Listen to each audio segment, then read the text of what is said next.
আমাদের ভাষণ কাকা অধিকাংশ সময় জলে ডুবে থাকে। তা একদিন জলপান করা অবস্থায় আমাকে বলছে, তা আচ্ছা দেবু, আমি সেদিন একটা ক্লাবের লেখা দেখছিলাম দেবু, এখানে মদ্যপান করে প্রবেশ করা নিষেধ।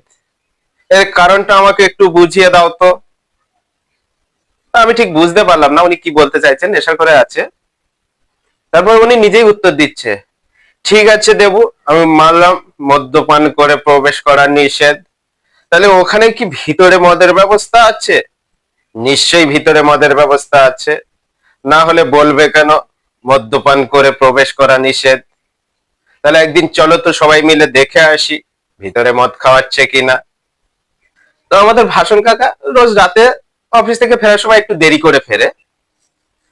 তো একটা বাড়ির সামনে কুকুরগুলো সবসময় ঘেউ ঘেউ করতে থাকে। তা একদিন ভাষণ কাকা বাড়ির মালিককে বলছে, দাদা, আমি রোজ যখন অফিস থেকে ফিরি আপনার বাড়ির কুকুরগুলো না এমন হয় যেন আমার উপর ঝাঁপিয়ে পড়ে, একটু বেঁধে রাখতে পারেন তো? তো বাড়ির লোকটা উত্তর দিচ্ছে,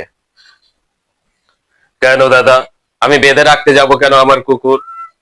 আপনি রোজ রাতে দেরি করে ফেরেন, এটা আপনার ভুল। আপনি রাতে বাড়ির বাইরে বেরোবেন কেন?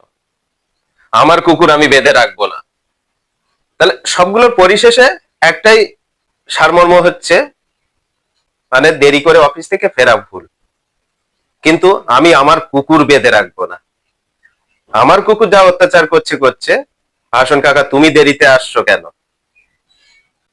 মানে বাড়ির মালিকের কথা অনুযায়ী যে তুমি সন্ধ্যের ভিতর গৃহবন্দী হয়ে যাও, রাতে আর বাইরে বেরিও না, দরকার হলে অফিসেই তুমি থেকে যাও, কিন্তু তুমি বস বাড়ি ফিরো না।